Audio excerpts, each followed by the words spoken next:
로마서 15장 13절 신약성경 260쪽에 있는 말씀입니다. 우리 한 목소리로 같이 말씀 받겠습니다. 소망의 하나님이 모든 기쁨과 평강을 믿음 안에서 너희에게 충만하게 하사 성령의 능력으로 소망이 넘치게 하시기를 원하노라. 주님의 은혜와 평강이 넘치기를 축복합니다. 오늘 본문으로 본 말씀을 보면 소망의 하나님이 모든 기쁨과 평강을 믿음 안에서 너희에게 충만하게 하사 성령의 능력으로 소망이 넘치게 하시기를 원하노라, 이렇게 기록하고 있습니다. 이 말씀은 우리가 믿음으로 하나님을 의지하고 그분의 은혜와 희망에 풍부하게 기대할 때에 성령님의 능력으로 충만한 삶과 평강을 받을 수 있다는 말씀을 기록하고 있습니다. 이 구절은 우리가 어려운 시기에 희망을 잃지 않고 하나님의 은혜를 믿음으로 받아들이면 하나님의 성령이 우리에게 평강과 그리고 충만함을 주실 것이라고 하는 큰 약속을 가지고 있습니다. 그래서 이 말씀을 통해서 오늘 하나님의 큰 뜻을 다시 한번 확인할 수 있게 되기를 간절히 소망합니다. 이 일을 통해서는 우리 어떤 상황 속에서도 하나님과 함께함을 믿고 그리고 그분의 힘을 받고 희망을 가질 수 있다는 말씀인 것입니다.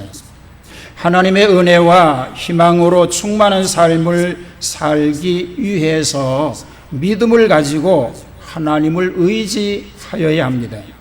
그리고 성령의 인도하심에 따라서 나가는 일이 대단히 중요한 줄로 믿습니다.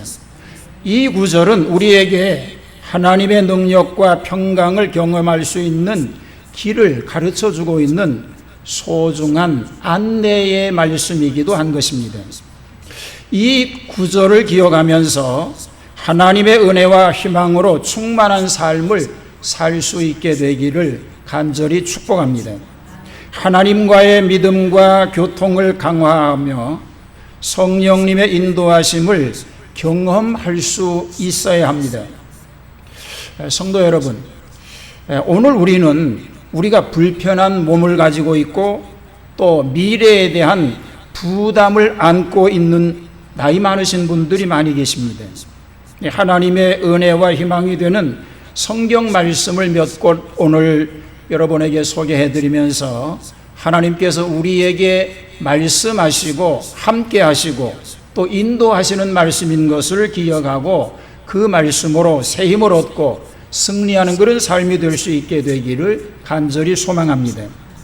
특별히 연세가 많으신 분들에게 있어서 염려스러운 게 건강에 대한 염려입니다. 그리고 활동하는 데 있어서 부담이 대단히 되는 일들이 많이 있습니다. 저도 이제 은퇴한 이후에 이렇게 지나다 보니까 나이 많으신 분들과 이야기하는 가운데 제일 걱정되는 게 이제 건강에 대한 얘기를 많이 하시더라고요. 그러나 우리는 하나님께서 우리와 함께 하시면 우리를 안위하여 주실 뿐만 아니라 하나님께서 우리의 길을 평강의 길로 도우시는 은총을 통해서 승리의 길로 이끌어 주실 줄로 믿습니다. 자, 먼저 시편 23편 4절 말씀에 보면 내가 사망의 음침한 골짜기로 다닐지라도 해를 두려워하지 않을 것은 주께서 나와 함께 하심이라. 주의 지팡이와 막대기가 나를 안위하시나이다 라는 말씀입니다. 어떠한 어려운 시기에도 하나님의 돌봄과 인도를 경험할 수 있는 것입니다. 또한 환난과 어려움 속에서도 우리는 하나님의 도움과 보호를 받을 수 있습니다. 예를 들어서 이렇게 말씀을 드릴 수 있을 것 같은데요. 한 소년이 산에 오르는 등산을 시도했습니다.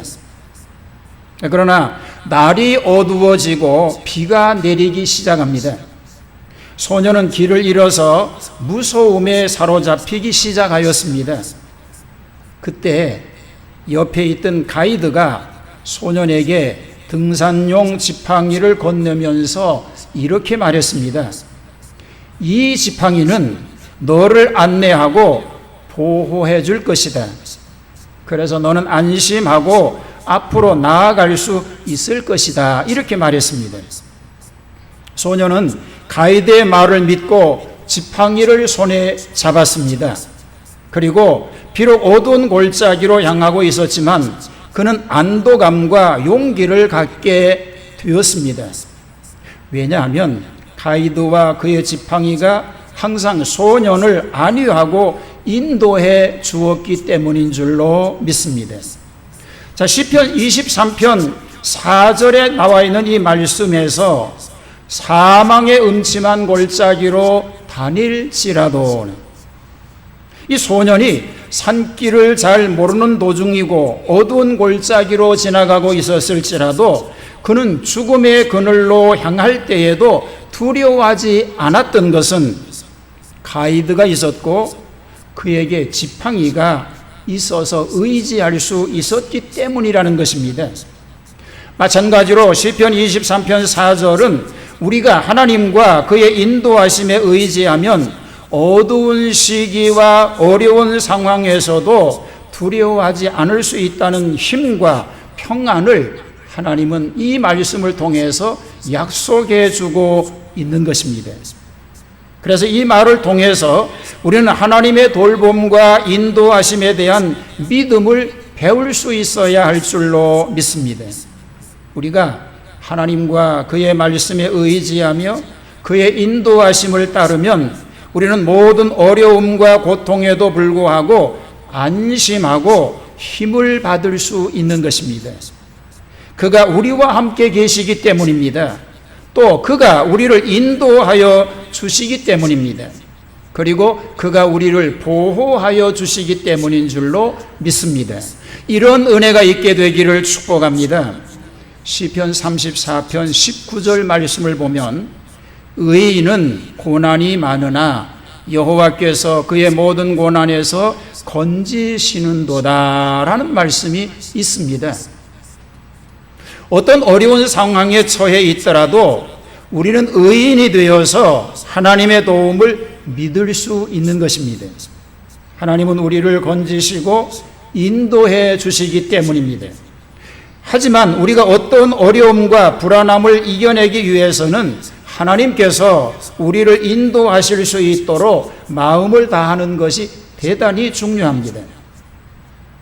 어떤 한때에 동물원에서 상처 입은 사자가 있었습니다. 그는 자랑스럽던 털을 잃고 타고난 위엄과 힘을 잃어버렸습니다. 자, 그러니까 사자지만 아무런 힘이 없습니다. 사자는 다른 동물들과 격리와 도움을 요청할 수밖에 없는 상황이 되고 말았습니다. 그때 한 작은 독수리는 독수리 새끼겠죠. 사자에게 다가와서 말합니다. 사자님, 제가 당신의 힘과 위험을 알지는 못하지만 당신이 느끼는 상처와 아픔을 이해합니다. 제가 하늘에서 나는 높은 곳에서 제공할 수 있는 것들을 가지고 있습니다. 제가 당신을 위로하고 도울 수 있습니다. 이렇게 말했습니다. 사자는 이 독수리의 말에 감동하며 독수리와 친하게 지내기 시작을 했습니다. 이 독수리는 사자를 하늘 높이 날아다니며 아름다운 경치와 자유로운 모습을 보여주었습니다. 사자는 자신의 신체적인 약점을 넘어서며 독수리와 함께 자신의 상처를 이겨낼 수 있었습니다. 이 예화는 시편 34편 19절의 말씀과 일치합니다. 마음이 아픈 사람을 하나님이 들으시고 그들의 근심에서 구원하신다는 의미를 강조하는 것입니다. 독수리의 도움과 위로가 사자에게 희망을 가져다 준 것처럼 하나님은 우리에게 상처와 고통을 이겨낼 수 있는 힘과 위로를 제공해 주는 분이신 줄로 믿습니다. 그래서 하나님을 경외하는 의로운 삶을 살고 있는 성도들도 고난이 많지만 하나님께서 그 모든 고난에서 건져주신다는 말씀이 있기 때문에 현재적 어려운 문제와 극한 상황 속에서도 담대함을 가지고 전진할 수 있게 될 줄로 믿습니다. 이어서 잠언 3장 5절과 6절을 보면 너는 마음을 다하여 여호와를 신뢰하고 내 명철을 의지하지 말라. 너는 범사의 그를 인정하라. 그리하면 내 길을 지도하시리라. 이렇게 말씀하고 있습니다. 자, 우리는요, 하나님의 지혜와 인도를 기대하며 마음을 다하고 의지하는 것이 대단히 중요합니다. 그리고 우리가 하나님을 인정하고 그의 인도를 받아들이게 될 때 그분이 우리의 길을 평탄하게 하시리라고 말씀하고 있는 말씀이 바로 이 말씀입니다. 자, 어떤 한 시골 마을에 살고 있는 소년이 있었습니다. 어느 날 그 소년은 동물들이 살고 있는 숲으로 모험을 떠났습니다. 그가 그 길을 잃고 헤매던 중에 토끼 한 마리가 나타났습니다. 토끼는 소년에게 말했습니다. 안녕, 어디로 가고 있니? 소년은 토끼에게 길을 물어보았고 토끼는 그에게 올바른 길을 알려주었습니다. 모든 갈림길에서 오른쪽으로만 가면 내 목적지에 도착할 수 있을 거야. 이렇게 알려줬습니다. 소년은 토끼의 말을 잘 들었습니다. 그리고 그대로 행동했습니다. 그리고 마침내 목적지에까지 잘 도착할 수 있었다는 이야기입니다. 잠언 3장 5절과 6절과 관련 있는 말씀이지요. 너는 마음을 다하여 여호와를 신뢰하고 내 명철을 의지하지 말며 자기를 의지하지 않는다는 거죠. 너는 범사에 하나님을 인정하라. 그를 인정하라. 하나님을 인정하라 그런 얘기죠. 그리하면 내 길을 지도하시리라는 것입니다. 곧 마음을 다하고 하나님을 의지하고 그를 알아가면서 그분의 인도하심을 믿는 것을 강조하고 있는 말씀입니다. 우리가 하나님을 신뢰하고 그의 인도하심을 따르게 될 때에 우리의 길은 곧게 될 것입니다. 그리고 우리는 올바른 방향으로 나아갈 수 있게 될 것입니다. 그런데 사실은요, 살다 보면 이 말씀을 우리가 수없이 묵상하고 그렇게 살아야지 그렇게 하지만 아침에 일어나면 내 생각대로 계획한 대로 살아갑니다. 그러다가 어려운 상황 가운데 빠지게 되기도 합니다. 잠언서에서 말씀하고 있는 이 말씀의 의미를 오늘 우리는 꼭 기억하면 좋겠습니다. 우리가 하나님을 의지하고 그의 인도하심만을 따른다고 한다면 우리의 삶은 지혜롭고 축복받은 길로 하나님이 인도하시기 때문에 복된 삶이 될 줄로 믿습니다. 어떤 어려운 상황들이 겹치게 되고 정말 어려운 상황 가운데 빠지게 될 때에 우리는 낙심하게 됩니다. 제 칼럼, 오늘 칼럼인가 잘 생각이 없는데요. 유튜브에 올라가 있는 제 칼럼 가운데 이런 이야기를 소개했는데요. 어떤 가난한 성도가 있었습니다. 하나님 앞에 너무 힘들고 어려워서 간절하게 기도를 했습니다. 그런데 그 동네에는 하나님도 모르는 부자가 있었습니다. 그리고 좀 어리석기도 하고 사람들을 좀 무시하기도 하는 사람이었습니다. 그런데 어느 날 이분이 복권에 당첨이 됐습니다. 누가 복권에 당첨됐어요? 가난한 성도가 아니고 이 부자, 사람을 잘 무시하기를 좋아하는 이 부자가 복권에 당첨이 된 겁니다. 그 소식을 가난한 성도가 듣게 됐습니다. 그래서 그가 성전에 나와서 기도합니다. 그 기도의 내용을 제가 간추려 보면요, 하나님 실수하셨습니다. 투자를 잘못하셨습니다. 하나님도 안 섬기고 사람들도 무시하고 그러는 부자, 돈도 많은데 그가 복권에 당첨된 건 잘못된 것입니다. 누가 당첨돼야 돼요? 자, 이럴 때가 있어요. 주변 사람들은 잘 되고 나는 잘 안 될 때가 있습니다. 그럴 때에도 오늘 우리는 마음을 다하여 하나님을 신뢰해야 합니다. 그리고 나를 의지하지 않고 내 명철을 의지하지 말라고 하신 말씀을 따라서 나 중심이 아니라 하나님 중심으로 살 수 있게 돼야 됩니다. 그럴 때에 하나님이 그 길을 인도하시리라고 말씀하고 있는 것입니다. 나이가 많으신 분들이 계셔서 제가 어르신들을 중심으로 오늘 말씀을 준비했는데요. 목사님이 월요일날 갑자기 와서 이번 주일엔 목사님 꼭 설교를 하셔야 된다고. 그래서 몇 번 부탁하는 거 자꾸만 그러기도 그러고, 이게 나이가 많으면 아들 말을 안 들어도 또 안 돼요. 그래서 그냥 대답을 하고, 걱정이잖아요. 최근 들어서 제가 목사님 설교를 매주 설교 때 메모를 하거든요. 제 패드에다가. 설교 내용이 굉장히 전보다도 더 깊고 해석을 아주 정말 의미 있는 해석을 하시고 그래서 전에는 뭐 지난해만 하더라도 제가 메모를 안 했거든요, 사실은. 근데 최근 들어서는 제가 메모를 이제 매주일 하고 그러는데, 설교를 잘 하시는데 이게 단계적으로 가시는데 제가 갑자기 끼어들어서 이게 좀 그렇다고 했더니 그래도 하라고 그래서 제가 걱정이 돼서 제가 물었습니다. 챗 GPT에게 물었습니다. 요즘 전에는 그 정보를 많이 가지고 있어야 되고 검색을 잘해야 됐는데 요즘은 묻기를 잘 물어야 돼요. 그래서 챗 GPT에게 물었습니다.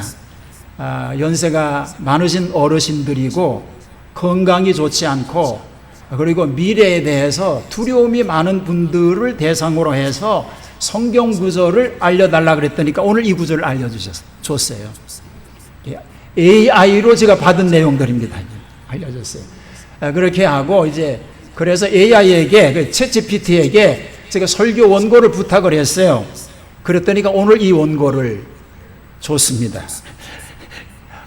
요즘 시대가 이런 시대가 됐어요. 그래서 제가 그 연영을, 오늘 젊은 분들 많이 오셨는데 젊은 분들 대상이 아니고 연세 많으신 분들을 중심으로 해서 설교를 준비를 하면서 마지막으로 제가 GPT에게 이제 질문한 게 뭐냐 하면, 우리가 다 주님의 부름을 받을 수밖에 없잖아요. 이제 멀지 않아서 그런 상황 가운데 있는데 걱정인 거예요, 이게. 뭐 권사님들이나 장로님은 걱정 안 하시는지 모르는데 저는 걱정이거든요.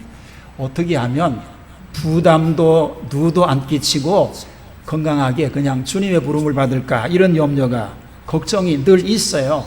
원로 목사님들 모임에 가면 늘 그 얘기를 하시는 거예요. 그래서 걱정할 수밖에 없는 이런 상황에 있는 사람들에게 성경 말씀은 무슨 말씀을 얘기할 건가 물었더니까 요한복음 14장 2절과 3절을 얘기했습니다. 그래서 제가 읽어드리겠어요.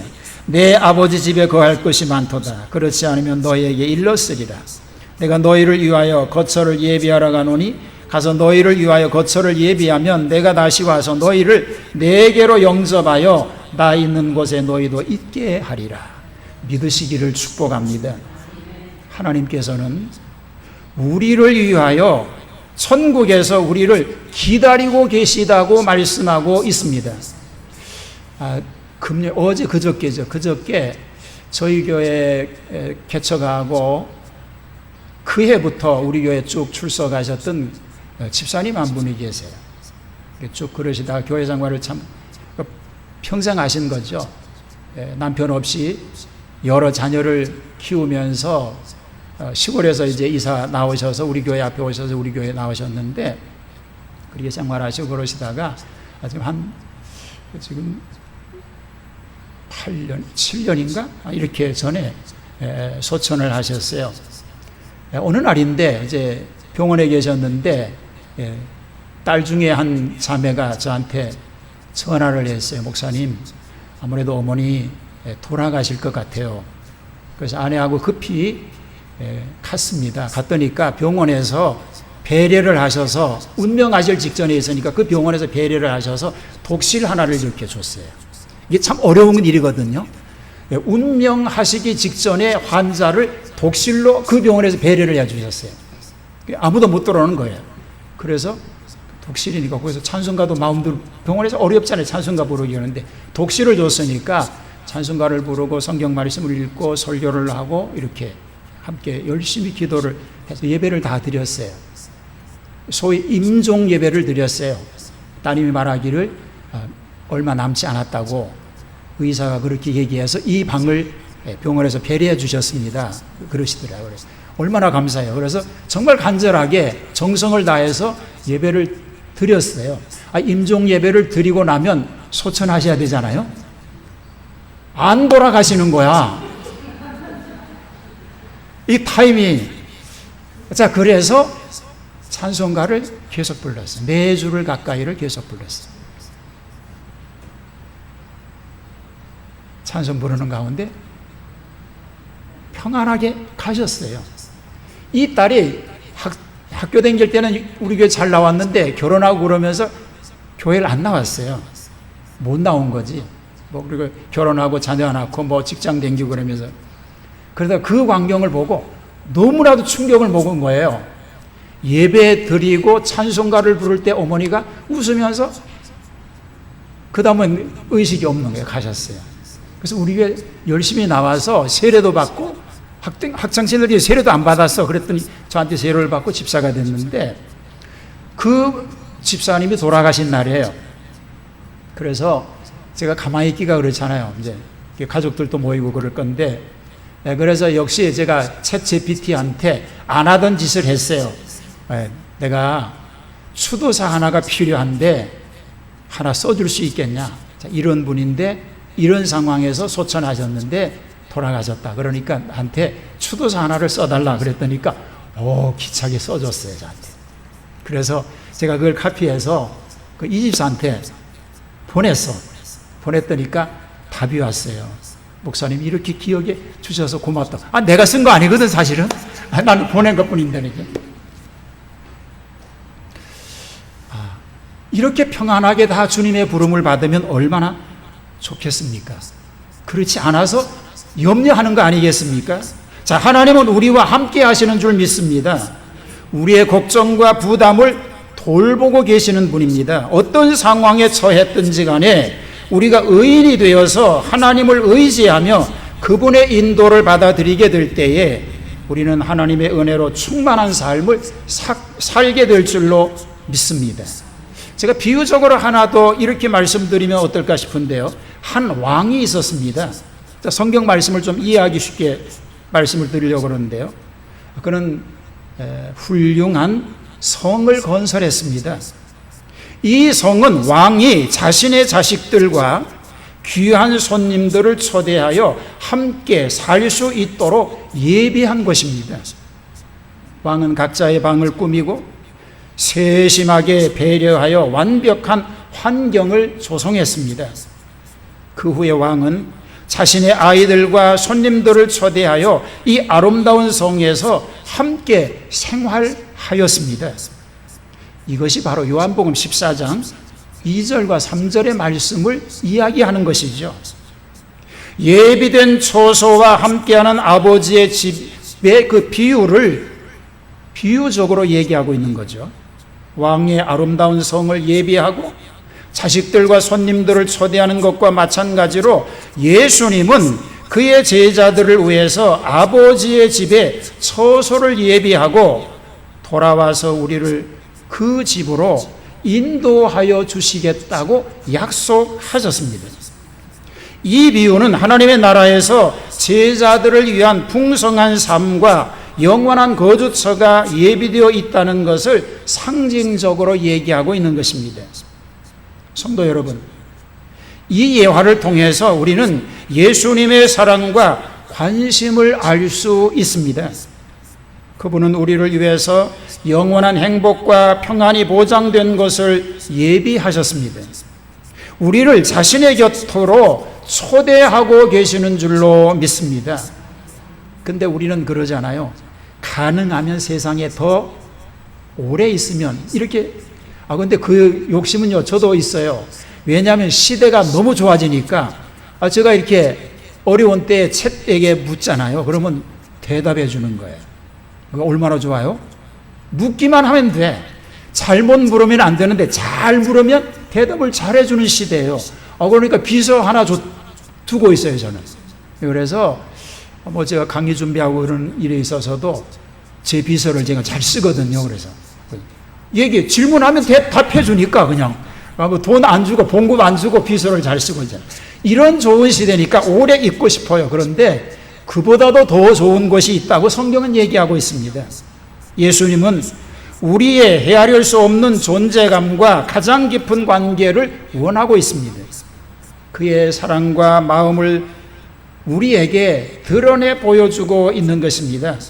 그래서 요한복음 14장 2절과 관련된 이 이야기를 우리가 들을 때에 우리에게 하나님의 나라에 대한 희망과 기대를 안겨준다는 것입니다. 천국에 대한 확신을 가져야 됩니다. 희망을 가져야 됩니다. 하나님의 약속을 믿어야 할 줄로 믿습니다. 우리의 건강에 대한 일도 미래에 대한 부담도 하나님께 맡길 수 있게 되기를 축복합니다. 제가 이런 얘기하기 좀 그러는데요. 제가 설교를 하다가 설교하는 이 강단에서 쓰러진 적이 있어요. 그것도 2번이나.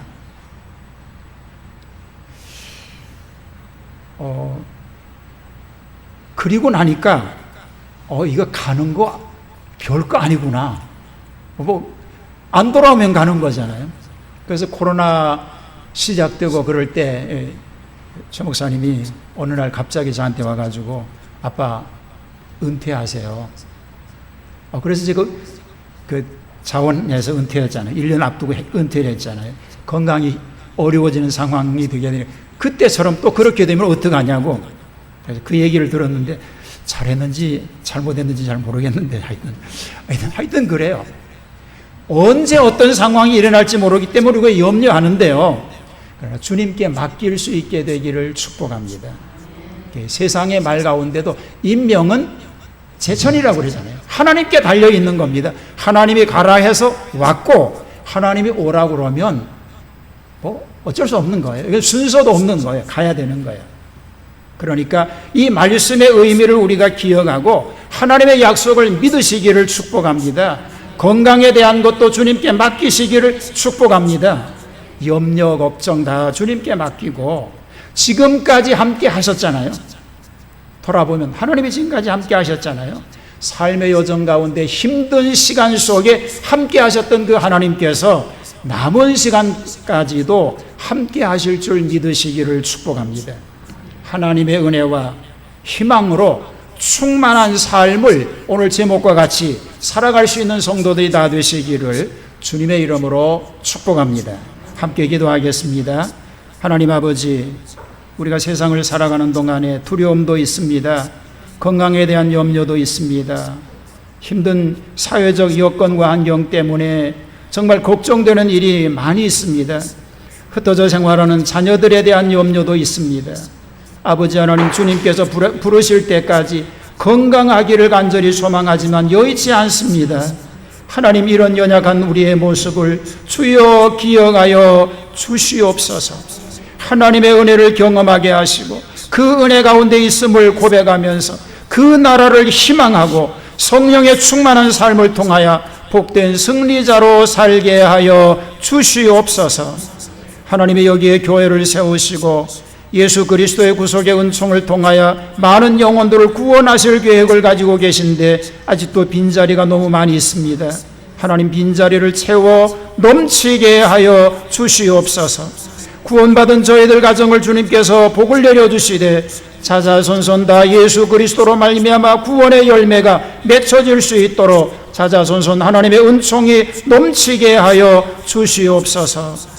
담임 목사님을 중심해서 장로님과 권사님들과 모든 성도들 가정 속에 이 여름을 지나는 동안에 염려보다는 걱정보다는 기쁨이 있고 감사가 있고 행복함이 넘치게 하여 주시옵소서. 주님 부르실 때까지 우리의 삶을 주님께 의탁하오니 이 믿음으로 승리케 하여 주시옵소서. 예수님 이름으로 감사하며 기도하옵나이다. 아멘.